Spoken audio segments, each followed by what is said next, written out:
Maraknya kasus bullying, Lembaga Indonesia Data digital around the Netralitas Hukum dan Tanggung dan penindasan yang Kesehatan Mental atau sebesar 50 pendidikan di sekolah. Mental Health Survey mengungkap total populasi.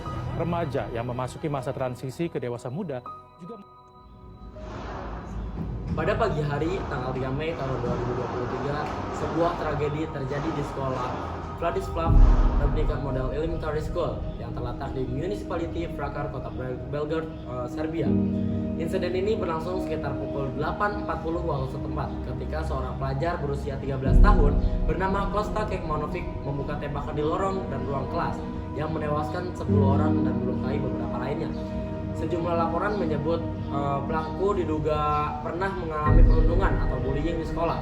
Namun, pihak berwenang menegaskan bahwa motif pastinya masih diselidiki dan tidak semua korban terkait langsung dengan dugaan bullying tersebut. Some people have tried to justify their support for Costa, claiming that he was a victim of bullying, suggesting that this explains his actions or makes him more relatable. However, thorough investigations found no evidence supporting any bullying or victimization whatsoever. Raised the suffering of real victims.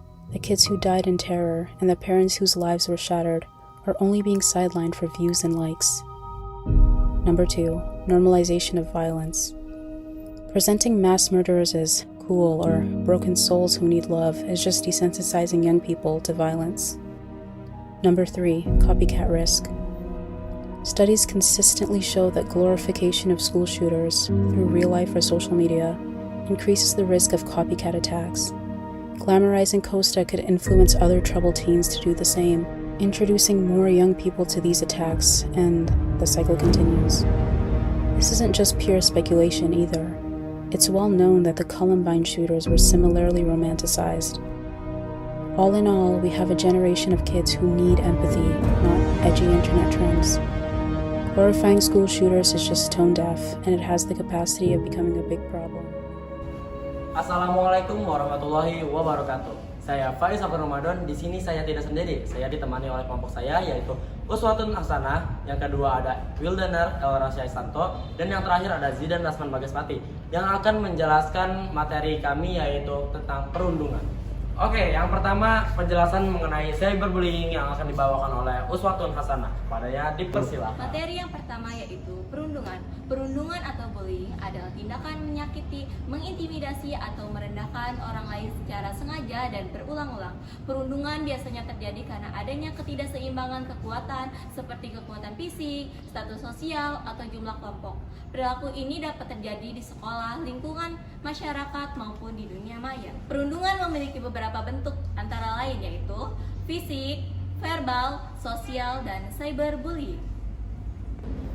Nah, materi selanjutnya itu ada penyebab dari perundungan. Nah, perundungan ini dapat terjadi karena berbagai faktor. Yang pertama ada kurangnya empati dan rasa menghargai orang lain. Yang kedua ada pengaruh lingkungan atau teman. Yang ketiga ada menunjukkan kekuasaan atau popularitas. Yang keempat ada pernah menjadi korban perundungan atau bullying. Yang terakhir itu ada kurangnya pengawasan dari sekolah dan orang tua.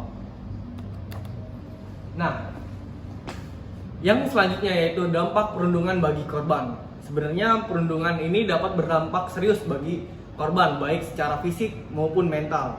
Yaitu dampaknya antara lain dari rasa takut, sedih, dan tidak percaya diri. Lalu ada menurunnya prestasi belajar, menarik diri dari pergaulan, dan stres yang mengganggu kesehatan mental. Lalu ada trauma yang berkepanjangan. Baik, selanjutnya cara mencegah perundungan. Cara mencegah perundungan dapat dilakukan antara lain. Yang pertama, menumbuhkan sikap saling menghargai. Yang kedua, mengajarkan empati dan toleransi. Selanjutnya, membuat aturan sekolah yang tegas. Nah, yang keempat, mengedukasi siswa tentang bahaya perundungan. Dan yang terakhir, melaporkan jika melihat perundungan. Nah, selanjutnya, cara menghadapi perundungan. Tetap tenang dan tidak membalas dengan kekerasan. Yang kedua, berani mengatakan berhenti. Yang ketiga, mencari bantuan guru, orang tua, atau teman. Dan yang terakhir, menjaga rasa kepercayaan diri, tidak menyimpan masalah sendiri. Selanjutnya, peran sekolah, teman, dan keluarga. Yang pertama, sekolah membuat aturan dan memberikan edukasi anti perundungan. Yang kedua, keluarga memberi perhatian, dukungan, dan pendidikan karakter.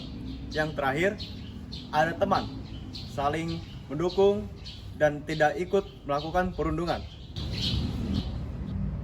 Di antaranya adalah kesimpulan, perundungan adalah sikap yang negatif yang akan merugikan semua pihak, baik korban maupun perilaku.